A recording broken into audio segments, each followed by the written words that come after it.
Hello friends, आपका स्वागत है हमारे चैनल पर। मेरा नाम है ध्रुव और आप देख रहे हैं द लर्नर्स कम्युनिटी। आज की वीडियो में हम बात करेंगे फर्स्ट सेमेस्टर के एंशिएंट सोसाइटी सब्जेक्ट के बारे में। आज की वीडियो से हम लोग इस सब्जेक्ट के जो रिवाइज्ड सिलेबस है उसके सिलेबस को कंप्लीट करेंगे, चैप्टर्स को समझेंगे, किस प्रकार के आपके चैप्टर्स हैं, इन सारी डिटेल के बारे में कवर अप करेंगे। काफी ज्यादा इंपॉर्टेंट वीडियो होने वाली है और वीडियो को कंप्लीट देखिए, ठीक है।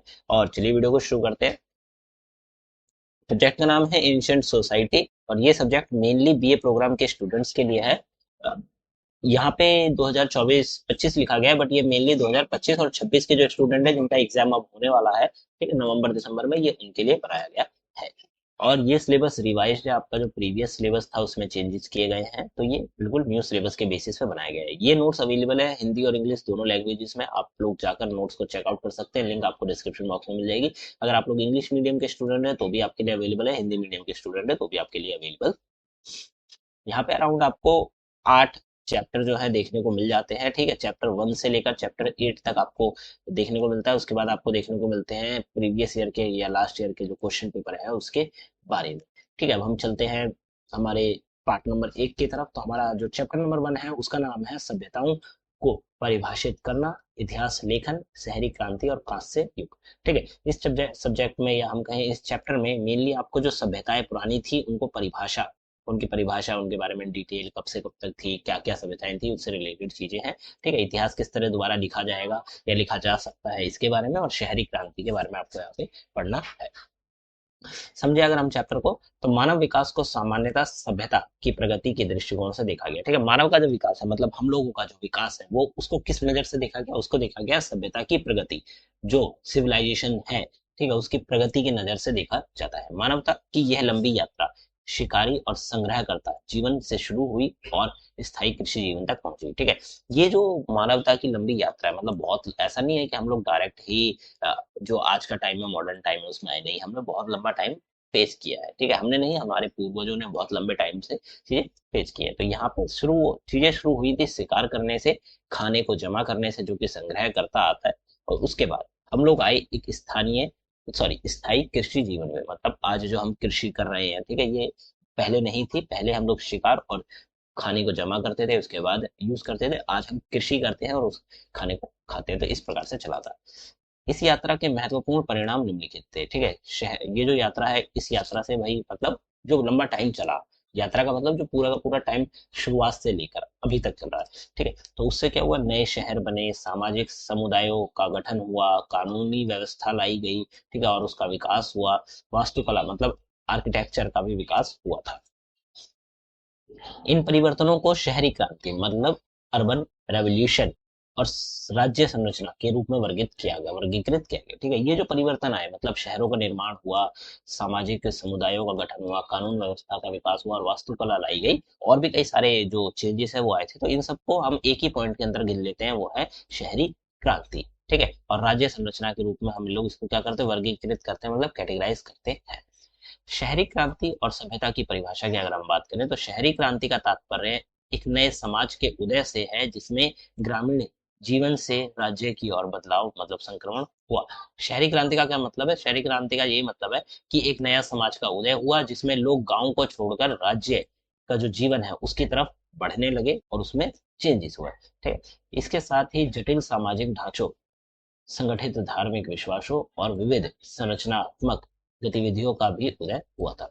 इसके साथ साथ क्या हुआ, सामाजिक ढांचे, मतलब देखिए, आपको लगता होगा कि समाज बहुत मतलब कॉम्प्लेक्स नहीं है, ठीक है, बहुत कठिन नहीं है उसे समझना, पर नहीं, समाज काफी कठिन है, समाज को समझना बहुत कठिन है, ठीक है। तो जटिल सामाजिक ढांचा जो उसका पूरा स्ट्रक्चर है, वो संगठित धार्मिक विश्वास, मतलब हम लोगों का जो धर्मों पे, अलग अलग धर्मों पे विश्वास है, वो सारी की सारी प्रोसेस, और विविध रचनात्मक गतिविधियां, ठीक है, अलग अलग प्रकार की जो रचनात्मक गतिविधियां है, प्रोसेस है, इन सब का उदय हुआ था इस पूरी की पूरी शहरी क्रांति के प्रोसेस के अंतर्गत। मतलब ऐसा नहीं है कि नॉर्मली हम लोगों ने सिर्फ शहर में आकर बस गए और सोचा कि शहरी क्रांति पूरी होगी, नहीं, बहुत लंबा प्रोसेस चला था, इसमें कई सारी चीजें हुई थी। उसके बाद शहरी क्रांति सफल हुई, हम लोग जो जंगलों में थे कभी, वो फिर हम शहरों में आकर बस गए, एक अच्छा जीवन जीने लगे। सभ्यता को सामान्यता ऐसे समाज के रूप में परिभाषित किया जाता है जिसमें राज्य, शहर, घनी आबादी और विस्तृत भौगोलिक क्षेत्र मौजूद हो, ठीक है। सभ्यता को हम लोग पता है किस प्रकार से देखते हैं, सभ्यता को देखते हैं एक समाज के रूप में, जो कि जिसमें क्या होता है, जिसमें एक राज्य होता है, जिसमें एक बहुत बड़ा शहर होता है, उस शहर में बहुत घनी आबादी होती है, ठीक है, और विस्तृत भौगोलिक क्षेत्र होता है, मतलब जो जमीन है वो बहुत बड़े क्षेत्र पर होती है, ठीक है। तो इस सब चीज को हम सभ्यता के सामान्यतः रूप से देखते हैं।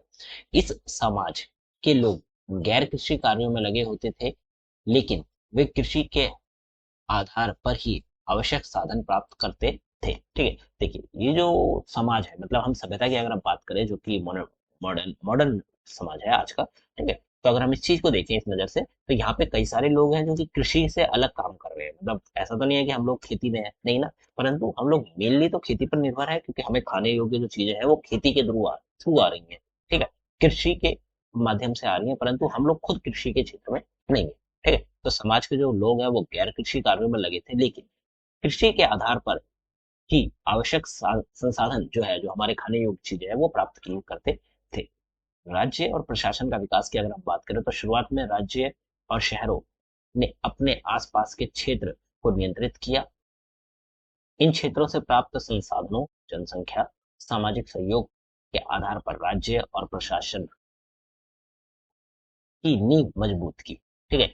क्या हुआ कि भाई आसपास के, शुरुआत में क्या हुआ, शहरों और राज्यों ने अपने आसपास का जो क्षेत्र था, जमीन थी, उसको नियंत्रित किया। नियंत्रित का मतलब कि भाई जब बसना चालू हुआ ना, तो आसपास का क्षेत्र उस शहर में ही मिलता चला गया, ठीक है, ये हो जाता है। फिर दूसरा पॉइंट में बताया गया कि इन क्षेत्रों से प्राप्त संसाधन, मतलब भाई देखिए, राज्य का जो क्षेत्र है, जमीन है, उसमें जो संसाधन है, ठीक है, संसाधन, जनसंख्या और सामाजिक सहयोग, इन तीनों के आधार पर राज्य और प्रशासन की जो नींव है वो मजबूत हुई। अब सपोज करिए, नॉर्मल सा मैं आपको उदाहरण देता हूँ, एक राज्य बसना चालू हुआ एक ऐसी जगह पर जहाँ पे ना की संसाधन है, ना वहाँ जनसंख्या है, ना पे वहाँ लोग एक दूसरे का सहयोग कर रहे हैं, तो क्या आपको लगता है कि वो राज्य बस पाएगा? शायद नहीं, ठीक है। इसीलिए संसाधन उपलब्ध होने चाहिए, वहां पे जनसंख्या होनी चाहिए, और साथ के साथ लोगों का एक दूसरे के प्रति सहयोग होना चाहिए, तभी एक राज्य और प्रशासन अपनी नींव मजबूत कर सकता है और वहां पे बस सकता है। ये हो जाता है। फिर समय के साथ ये इकाई विस्तारित होकर क्षेत्रीय राज्य, राष्ट्रीय राज्य और साम्राज्य के रूप में परिवर्तित हुई, ठीक है। फिर समय के साथ साथ ये जो इकाई है, मतलब यूनिट है, सबसे छोटी यूनिट है, ठीक है, ये क्या हुई, अलग अलग हिस्सों में विस्तृत होने लगी। जैसे क्षेत्रीय राज्य, मतलब एक राज्य जो कि पूरे क्षेत्र में है, ठीक है। फिर राष्ट्रीय राज्य पूरा का पूरा एक राष्ट्र राज्य के रूप में है, और फिर एक साम्राज्य, इन तीनों रूप में परिवर्तित होने लगा। सभ्यता का प्रश्न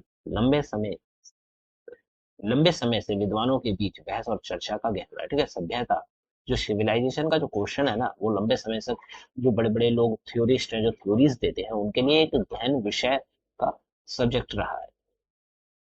यह खंड इन तर्कों की गहराई को समझने और सभ्यता की प्रकृति और संभावित परिभाषा पर किसी सामान्य सहमति तक पहुंचने का प्रयास करेगा, ठीक है। आप देखिए, यहाँ पे ना अलग अलग तर्क दिए गए हैं। तर्क का मतलब अलग अलग फैक्ट बताए गए हैं, जिससे हम लोग सभ्यता को समझ सकते हैं, सभ्यता क्या है इसके बारे में जान सकते हैं, और ये जो सभ्यता का क्वेश्चन है इसको हम देख सकते हैं।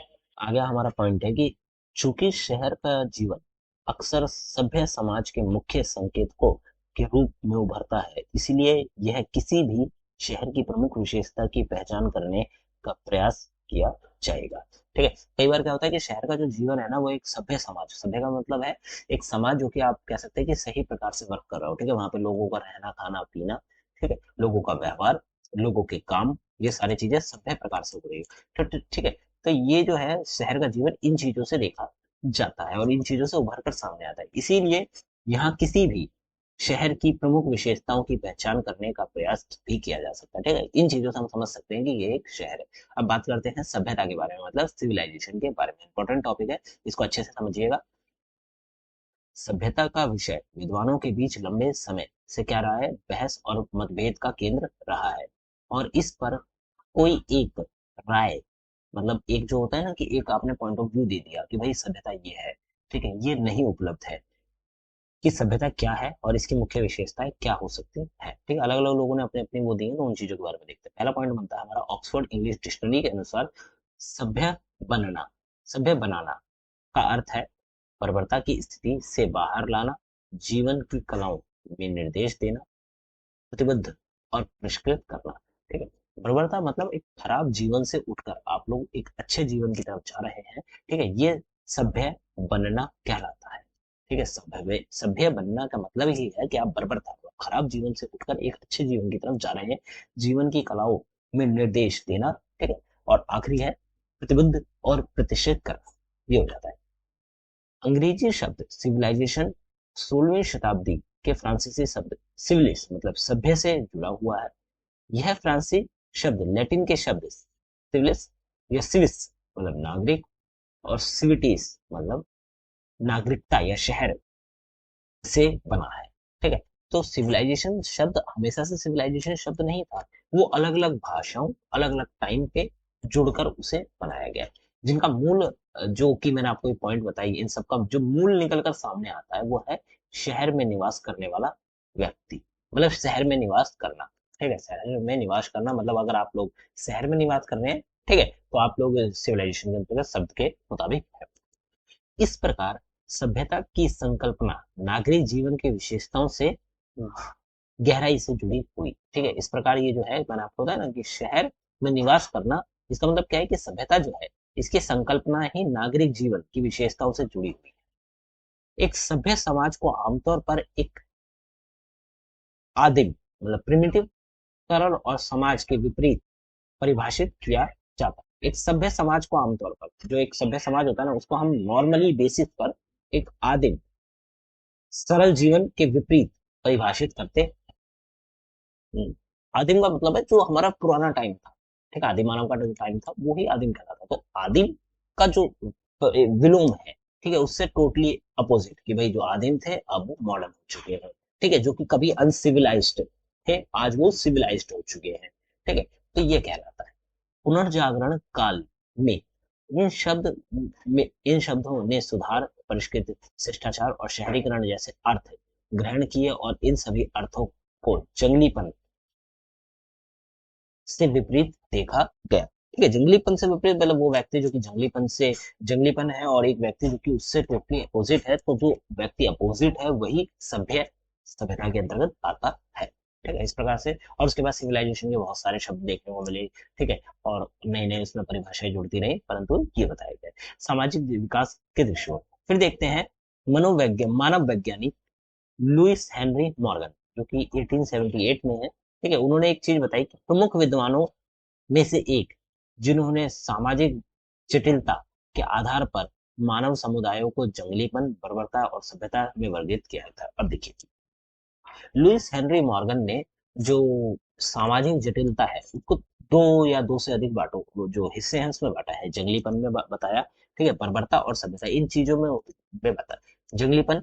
ठीक है, उसके बाद आती है बर्बरता मतलब जीवन जो रहन सहन है वो काफी खराब है। उसके बाद आती है सभ्यता, जहाँ पे आपका जीवन भी अच्छा है, रहन सहन भी अच्छा है और आप एक सिविलाइज्ड पर्सन है। ठीक है, वहीं अगर हम जंगलीपन की बात करें तो जंगलीपन एक ऐसा आप कह सकते हैं ना कि नॉर्मली आपने अगर मूवीज में देखा हो तो वो व्यक्ति अगर जंगलीपन के तौर पर रह रहा है, जंगलों में रह रहा है पूरी तरह से, उसको किसी कोई फर्क नहीं पड़ता, बस वो अपने खाने पीने और जीवन जीने पे ध्यान देता है, तो वो जंगलीपन के अंतर्गत आ जाता है। ठीक है, वहीं अगर हम बर्बरता की बात करते हैं तो भाई आप जीवन तो जी रहे हैं पर आपका जीवन जीने का जो तरीका है वो काफी आप कह सकते हैं ना कि खराब सा है या फिर उससे भी ज्यादा बदतर है।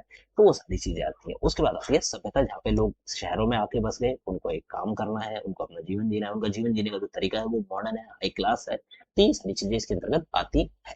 ठीक है, इस प्रकार से आप अपना जो आंसर है ना वो आप जितना अच्छा बना के लिख पाएंगे उतना ही आपके लिए बेहतर होगा। फिर आते हैं मार्क्सवादी विचारक, शहरी सभ्यताओं के विकास की तुलना एक वर्ग संरचना के उदय से करते हैं। ठीक है, कार्ल मार्क्स ने प्रागैतिहासिक समाज के जीवन के कुछ जो चरण हैं उनको तीन में विभाजित किया है। खानाबदोश, शिकारी समूह, स्थायी खेती की बस्तियां और प्राथमिक राज्य, जिनमें वर्ग भेद दिखाई देता है। ठीक है, पहला जो बनता है वो बनता है ये, फिर दूसरा बनता है यहाँ से लेकर ये, और तीसरा बनता है यहाँ से लेकर ये। पहला क्या है? खानाबदोश शिकारी समुदाय समूह। स्थायी दूसरा बनता है स्थायी खेती की बस्तियां, और तीसरा बनता है प्राथमिक राज्य, जिनमें वर्ग भेद दिखाई देता है। अब मैं इसको आपको समझाता हूँ, थोड़ा सा इंपॉर्टेंट है, आप इसको अच्छे से समझिए। पहला जो पॉइंट आपका बताया गया वो बताया गया खानाबदोश शिकारी समूह। ऐसा समूह जो कि खाना ढूंढने के लिए एक स्थान से दूसरे स्थान तक क्या करता है? ट्रैवल करता है। ठीक है, खानाबदोश का मतलब ये है कि भाई आपको ट्रैवलिंग करना है। ठीक है, मतलब खाने के लिए ढूंढते रहना है इधर से उधर। और वो भी समूह कौन सा है? वो शिकारी है, वो शिकार करके खाना खाता है, मतलब जानवरों को मारता है, शिकार करता है, खाना खाता है। ये हो जाता है पहला, जो कि जंगलीपन के अंतर्गत आता है। दूसरा है स्थायी खेती की बस्तियां। ऐसी बस्तियां जो कि खेती कर रही हैं, बसी हुई हैं एक स्थान पर, खेती कर रही है, अपना जीवन यापन कर रही है। वो खा तो जंगली जानवर भी रही है, परंतु उनको उनका एक अन्य सोर्स ऑफ फूड है वो है स्थायी खेती।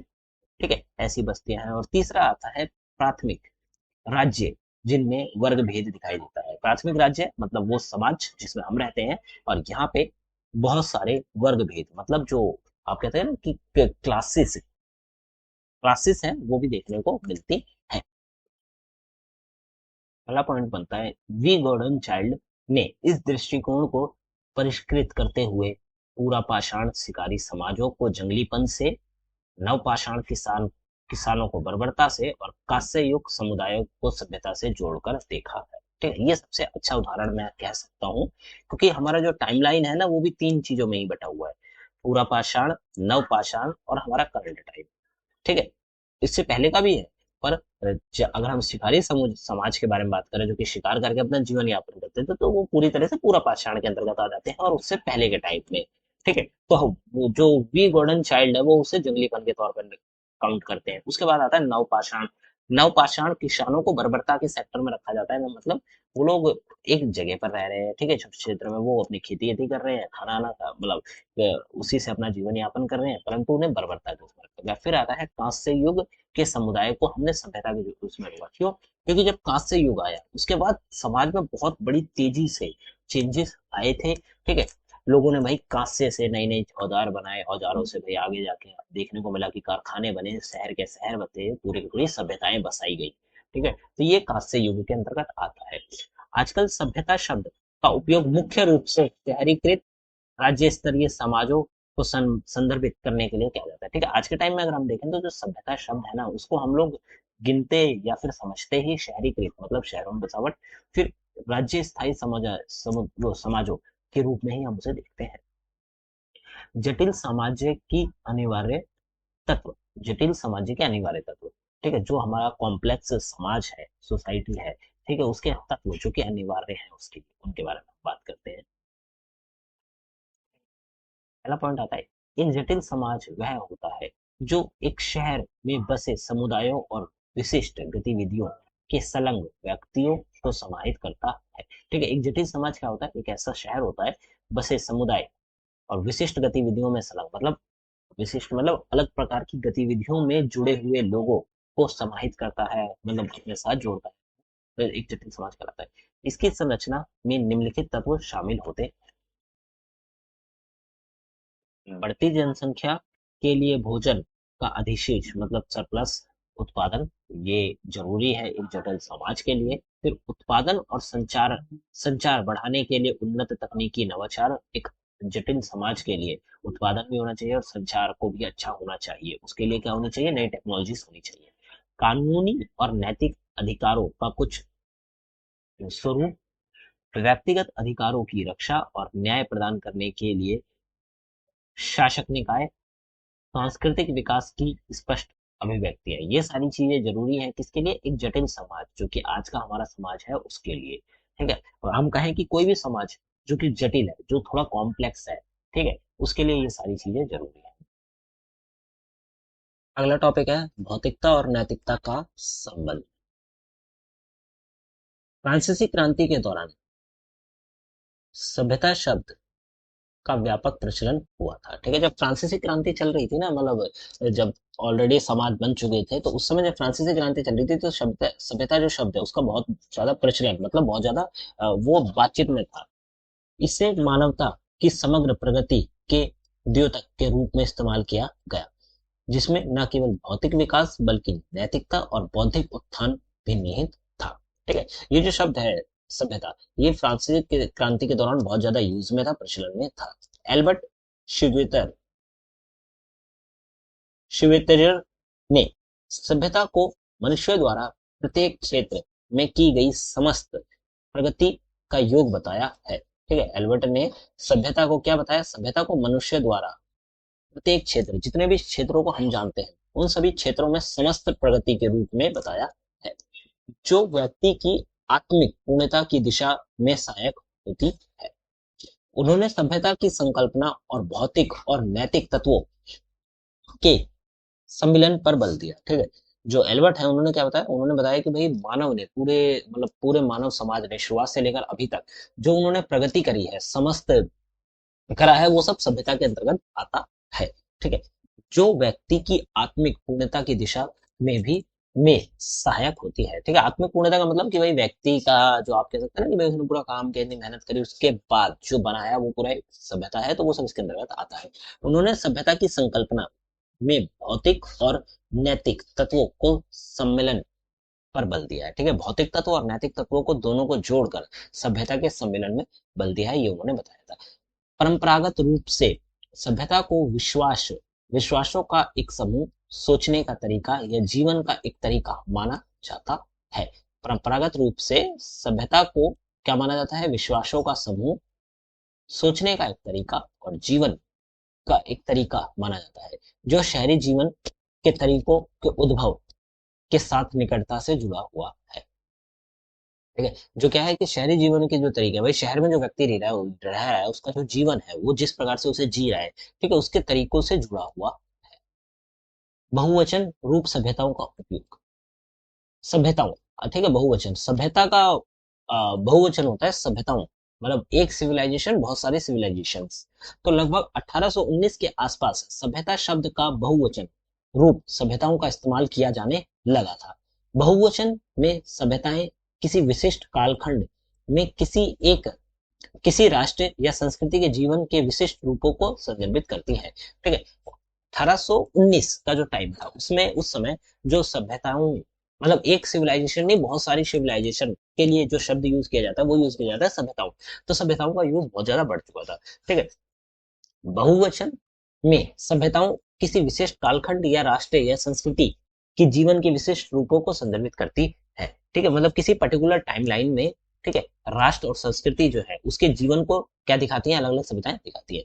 फिर आते हैं कार्नर ब्रून, ऑसवर्ल्ड स्प्रंगल जैसे इतिहासकारों ने बहुवचन अर्थ में मेसोपोटामिया, चीन, भारतीय और मिस्र जैसी प्रमुख ऐतिहासिक सभ्यताओं का विश्लेषण के लिए अवधारणाओं का विकास किया था। देखिए, आपको पता होगा, केवल एक सभ्यता नहीं थी जो विकसित हुई बहुत बेहतर और बहुत अच्छे स्तर पर। मेसोपोटामिया थी, चीनी सभ्यता थी, भारतीय सभ्यता थी और मिस्री सभ्यता थी, जो कि बहुत बड़े लेवल पर क्या हुई थी, विकसित हुई थी। ठीक है, तो ये अवधारणा के सभ्यताओं, ऐतिहासिक सभ्यताओं के अंतर्गत ये सारी की सारी आती है। सभ्यता के पुरातात्विक मानक की अगर हम बात करें, तो कार्ल कुलखेर का तर्क है कि किसी समाज को सभ्यता की श्रेणी में रखने के लिए उनमें निम्नलिखित 3 मानकों में से कम 2 का होना आवश्यक है। ठीक है, कार्ल कुलखेन के द्वारा एक बात बताई गई कि अगर हमें किसी भी समाज को सभ्यता की लिस्ट में जोड़ना है, तो उसमें ना ये 3 चीजें तो होनी चाहिए, और इन 3 चीजों में कम से कम मिनिमम तो 2 चीजें होनी चाहिए। अगर एक है तो हम उसे नहीं मान सकते। ठीक है, 5,000 से अधिक जनसंख्या वाला शहर सभ्यता में गिना जाएगा। सामरिक वाले औपचारिक केंद्र, ठीक है, मतलब ऐसे केंद्र जहां पे व्यक्ति अपना इलाज करा सकता है, उपचार करा सकता है, औपचारिक केंद्र। फिर एक विकसित लिखित प्रणाली या लेखन व्यवस्था, जो कि आपको पता है, ठीक है, लिपि, एक पूरी की पूरी लैंग्वेज होनी चाहिए उस समाज की अपनी। एक सामरिक वाले औपचारिक केंद्र होने चाहिए और 5,000 से अधिक जनसंख्या होनी चाहिए। ठीक है, ये 3 चीजें हैं तो बहुत बढ़िया, परंतु इन 3 में से 2 तो होनी चाहिए।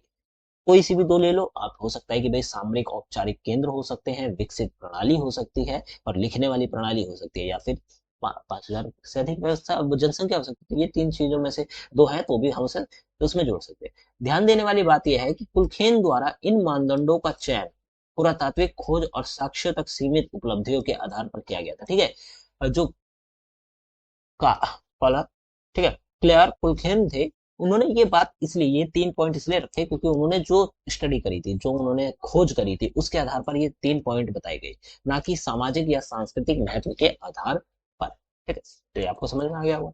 आगे बढ़े, तो भाई जितनी उन्होंने पढ़ाई करी थी ना, उसके हिसाब से उन्होंने ये 3 पॉइंट बताए। उन्हें लगा कि ये 3 पॉइंट जरूरी है एक सभ्यता को बताने के लिए, तो उन्होंने ये बताया था।